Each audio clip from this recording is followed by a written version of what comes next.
Selamat malam Bayu, saya Joshua Doni Setiaji dari Prodi Manajemen yang berurut nomor NIM 121190043 akan mempresentasikan strategi harga untuk perusahaan dengan kekuatan pasar dari Makul Ekonomi Manajerial bab 13. Keputusan harga oleh perusahaan-perusahaan yang memiliki beberapa kekuatan pasar. Perusahaan monopoli, persaingan monopolistik, dan oligopoli. Perusahaan dalam persaingan sempurna tidak memiliki kontrol atas harga yang mereka tetapkan untuk produk mereka. Harga ditentukan oleh kekuatan pasar. Oleh karena itu, keputusan penetapan harga dalam persaingan sempurna adalah sederhana, yaitu memberi harga yang sama dengan perusahaan lain, serta biaya pasar untuk produk mereka. Sebaliknya, perusahaan dengan kekuatan pasar memiliki pengaruh atas harga yang mereka tetapkan. Oleh karena itu, penting sebagai seorang manajer untuk mempelajari beberapa strategi penetapan harga dasar untuk memaksimalkan keuntungan perusahaan. Saran praktis yang dapat digunakan untuk menerapkan strategi harga tersebut biasanya menggunakan informasi yang tersedia bagi manajer. Sebagai contoh, melihat bagaimana seorang manajer dapat menggunakan informasi publik yang tersedia tentang elastisitas permintaan untuk menentukan kenaikan memaksimalkan laba digunakan untuk menetapkan harga produk. Keputusan harga optimal akan bervariasi dari perusahaan ke perusahaan, tergantung pada struktur pasar yang mendasari industri dan sarana yang digunakan, seperti iklan yang tersedia. Dengan demikian, kita akan mulai dengan strategi penetapan harga dasar perusahaan digunakan dalam monopoli, persaingan monopolistis, dan oligopoli untuk menetapkan harga yang memaksimalkan keuntungan. Kemudian kita akan mengembangkan strategi harga yang lebih canggih yang memungkinkan perusahaan untuk mengekstrak keuntungan yang lebih besar. Strategi harga dasar. Tinjauan dari peraturan dasar profit maksimal meliputi sebuah aturan harga sederhana untuk monopoli dan persaingan monopoli, dan sebuah aturan harga sederhana untuk oligopoli model Carnot. Suatu tinjauan terkait aturan dasar untuk memaksimalkan laba. Perusahaan-perusahaan dengan kekuatan pasar menghadapi permintaan miring ke bawah untuk produk mereka. Ini berarti bahwa dengan pengisian harga yang lebih tinggi, perusahaan mengurangi jumlah itu akan menjual. Dengan demikian, ada trik perubahan antara menjual banyak unit dengan harga rendah dan menjual hanya beberapa unit dengan harga tinggi. Manajer perusahaan dengan saldo kekuatan pasar dalam dua kekuatan ini. Output ditetapkan pada titik di mana penerimaan marginal sama dengan biaya marginal. Harga memaksimalkan laba adalah harga maksimum per unit bahwa konsumen akan membayar untuk tingkat output. Aturan penetapan harga secara sederhana untuk monopoli dan persaingan monopolistik. Dalam kasus di mana manajer memiliki perkiraan permintaan dan biaya fungsi untuk produk perusahaan, perhitungan harga memaksimalkan laba sangatlah mudah. Dalam beberapa kasus, seorang manajer tidak memiliki akses ke bentuk perkiraan permintaan atau biaya fungsi. Hal ini terutama berlaku untuk para manajer perusahaan kecil yang tidak memiliki departemen penelitian atau dana untuk menyewa para ahli ekonomi untuk memperkirakan permintaan dan biaya fungsi. Untungnya, semua tidak hilang dalam hal ini. Ternyata diberi informasi minimal tentang permintaan dan biaya. Manajer dapat melakukan pekerjaan yang cukup baik untuk menentukan apa harga untuk biaya untuk suatu produk. Secara khusus, sebagian besar pengecer memiliki perkiraan kasar dari biaya marginal dari setiap item yang dijual. Misalnya, manajer sebuah toko pakaian yang tahu beberapa banyak toko membayar pemasok untuk setiap celana jeans dan tentunya memiliki informasi mentah tentang biaya marginal penjual jeans. Aturan penetapan harga secara sederhana untuk oligopoli model Carnot. oligopoli model Carnot, ada beberapa perusahaan di pasar melayani banyak konsumen. Perusahaan-perusahaan menghasilkan produk baik dibedakan atau homogen. Dan setiap perusahaan yang bersaing percaya hasil yang tetap jika perubahan output. Untuk memaksimalkan keuntungan, seorang manajer dari sebuah perusahaan dari Carnot oligopoli menghasilkan di mana pendapatan marginal sama dengan biaya marginal.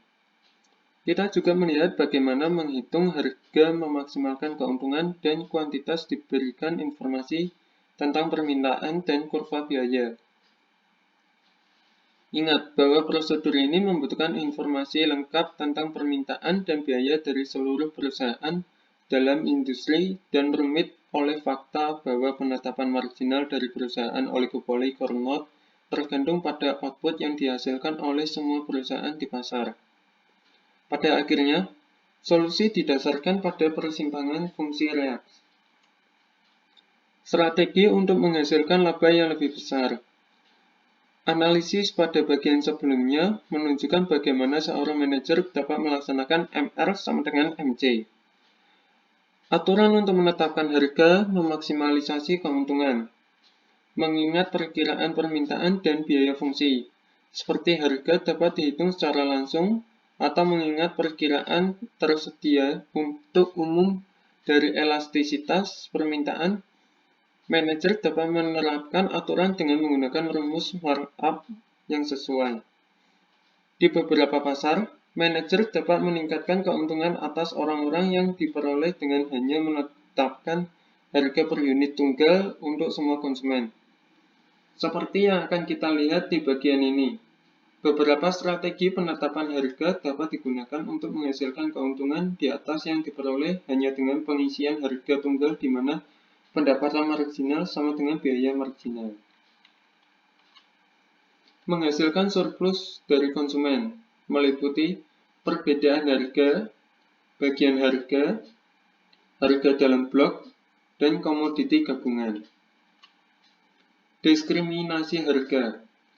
Keputusan harga, perusahaan harus membebankan harga yang sama untuk setiap unit yang membeli konsumen di pasar. Namun terkadang, perusahaan dapat memperoleh keuntungan yang lebih tinggi dengan pengisian harga yang berbeda untuk produk atau jasa yang sama. Strategi yang disebut sebagai diskriminasi harga. 3 jenis dasar harga diskriminasi. Pertama, diskriminasi harga. Yang kedua, dan ketiga, derajat diferensial berikutnya. Setiap jenis mensyaratkan bahwa manajer memiliki berbagai jenis informasi tentang konsumen. Penetapan harga 2 bagian. Strategi lain bahwa perusahaan dengan kekuatan pasar dapat digunakan untuk meningkatkan keuntungan adalah 2 bagian harga. Dengan 2 bagian pricing, perusahaan mengenakan biaya tetap untuk hak untuk membeli barang yang ditambah biaya per unit untuk setiap unit yang dibeli. Strategi harga ini biasa digunakan oleh klub atletik untuk meningkatkan keuntungan. Lapangan golf dan klub kesehatan, misalnya, biasanya mengenakan biaya inisiasi, tetap ditambah biaya, atau baik per bulan atau per kunjungan, untuk menggunakan fasilitas. Block pricing. Cara lain sebuah perusahaan dengan kekuatan pasar meningkatkan keuntungan adalah melakukan blok harga. Jika Anda telah membeli kertas toilet di paket dari 4 gulungan atau kaleng soda dalam 6-pack, Anda telah memiliki pengalaman langsung dengan blok harga. Commodity bundling. Strategi lain manajer dapat digunakan untuk meningkatkan keuntungan adalah bundling komoditas.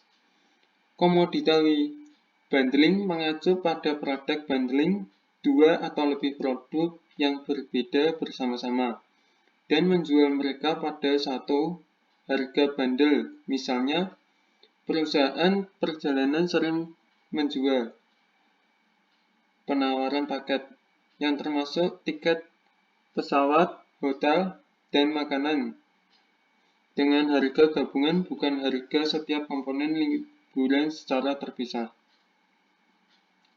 Perusahaan komputer gabungan, komputer, monitor, dan perangkat lunak dan menjualnya dengan harga paket. Banyak dealer mobil bandel pilihan seperti AC, power steering, dan transmisi otomatis dan menjualnya dengan harga paket khusus. Strategi penetapan harga untuk struktur biaya dan permintaan khusus. Strategi penetapan harga akan kita bahas dalam bagian harga peak load dan subsidi silang meningkatkan keuntungan bagi perusahaan yang memiliki biaya khusus dan struktur permintaan.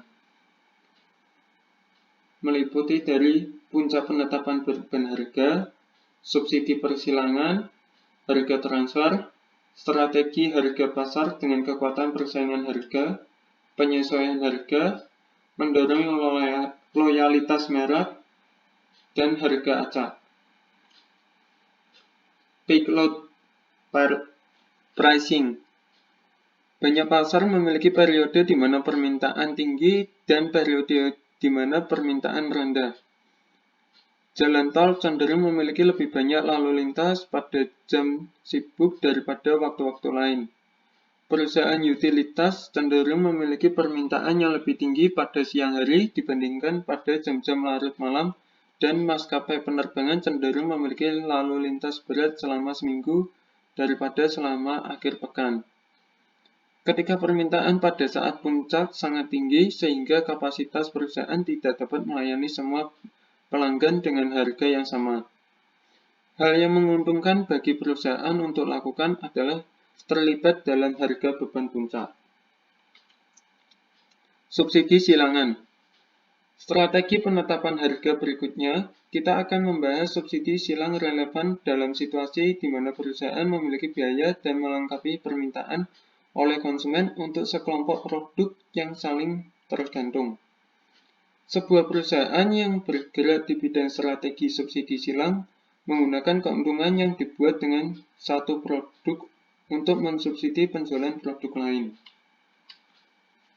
Transfer pricing. Sejauh ini, analisis kami dari perusahaan harga telah diduga bahwa seorang manajer bertugas harga dan output keputusan. Namun, sebagian besar perusahaan besar memiliki manajer hulu dan hilir yang harus membuat keputusan harga dan hasil untuk divisi mereka sendiri. Sebagai contoh, mobil seperti Toyota memiliki manajer hulu yang mengontrol produksi input, seperti mesin mobil, yang diproduksi di divisi hulu. Input ini ditransfer ke divisi hilir, di mana manajer hilir mengoperasikan pembangkit dan menggunakan input untuk menghasilkan hasil akhir atau mobil. Suatu hal yang penting dalam pengaturan ini adalah optimal transfer harga intern, di mana divisi hulu harus menjual masukan kepada divisi hilir perusahaan untuk memaksimalkan keuntungan keseluruhan perusahaan. Strategi penetapan harga di pasar dengan persaingan harga yang intens. Strategi harga akhir kita akan memeriksa harga cocok, mendorong loyalitas merek, dan acak harga sangat berharga untuk perusahaan yang bersaing di Bertrand oligopoli. Ingatlah bahwa perusahaan-perusahaan di Bertrand oligopoli bersaing dalam harga dan menjual produk serupa. Dalam perang harga, hal ini kemungkinan akan terjadi, yang mengarah ke harga yang dekat dengan biaya marginal dan keuntungan yang mendekati nol. Sedangkan strategi harga dibahas dalam bagian ini dapat digunakan dalam situasi selain Bertrand oligopoli. Mereka sangat berguna untuk mengurangi perang harga yang sering terjadi di pasar seperti itu. Price matching. Ketika dua atau lebih perusahaan bersaing dalam homogen produk oligopoli, keseimbangan Nash adalah untuk setiap perusahaan untuk mengisi biaya marginal dan mendapatkan keuntungan nol. Namun, jika permainan ini jauh diulang, perusahaan dapat mempertahankan hasil kolusi dengan mengadopsi strategi pemicu yang menghukum saingan yang menyimpang dari harga tinggi. Dalam permainan jauh diulang, terancam hukuman di masa depan jika perusahaan menipu pada perjanjian kolusi. Dan ini dapat menyebabkan situasi di mana perusahaan-perusahaan berakhir pengisian harga tinggi. Namun, ingat bahwa strategi dapat bekerja hanya jika tingkat bunga rendah dan perusahaan dapat secara efektif memonitor perilaku perusahaan-perusahaan lain di pasar. Mendorong loyalitas merek. Strategi lain perusahaan dapat digunakan untuk mengurangi ketegangan persaingan merek adalah untuk mengadopsi strategi yang mendorong loyalitas merek. Pelanggan setia akan terus membeli produk perusahaan, bahkan jika perusahaan lain menawarkan harga yang lebih baik. Dengan menginduksi loyalitas merek, perusahaan mengurangi jumlah konsumen yang akan beralih ke perusahaan lain jika memotong harga.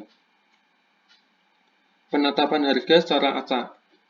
Perusahaan-perusahaan strategi akhir dapat digunakan untuk meningkatkan keuntungan di pasar dengan persaingan harga yang ketat adalah untuk terlibat dalam strategi acak harga. Dengan strategi harga acak, perusahaan bervariasi harganya dari jam ke jam atau hari ke hari. Strategi semacam itu dapat menguntungkan perusahaan untuk dua alasan. Pertama, ketika perusahaan mengadopsi strategi harga secara acak, konsumen tidak bisa belajar dari pengalaman yang perusahaan biaya harga terendah di pasar. Pada beberapa hari, suatu perusahaan menetapkan harga yang terendah. Pada hari yang lain, beberapa perusahaan lain menawarkan kesepakatan terbaik. Dengan meningkatkan ketidakpastian tentang di mana kesepakatan terbaik yang ada, perusahaan mengurangi insentif konsumen untuk berbelanja untuk informasi harga. Keuntungan kedua dari harga acak adalah bahwa mereka mengurangi kemampuan perusahaan saingan untuk memotong harga perusahaan. Ingatlah bahwa di gaya oligopoli, suatu perusahaan ingin sedikit melemahkan harga saingan. Jika perusahaan lain menawarkan kesepakatan sedikit lebih baik, konsumen informasi akan beralih ke perusahaan itu. Harga acak tidak hanya mengurangi informasi yang tersedia bagi konsumen, tetapi menghalangi kesaingan dari mengetahui persis apa harga untuk biaya untuk memotong harga perusahaan yang diberikan itu. Strategi acak harga cenderung mengurangi insentif saingan untuk terlibat dalam perang harga dan dengan demikian dapat meningkatkan keuntungan. Kesimpulannya adalah strategi harga yang digunakan oleh perusahaan-perusahaan dengan beberapa kekuatan pasar tidak seperti perusahaan-perusahaan di pasar persaingan sempurna. Ketika ada sejumlah kecil perusahaan dan produk yang sedikit dibedakan, manajer dapat menggunakan strategi harga yang akan mendorong keuntungan ekonomi yang positif.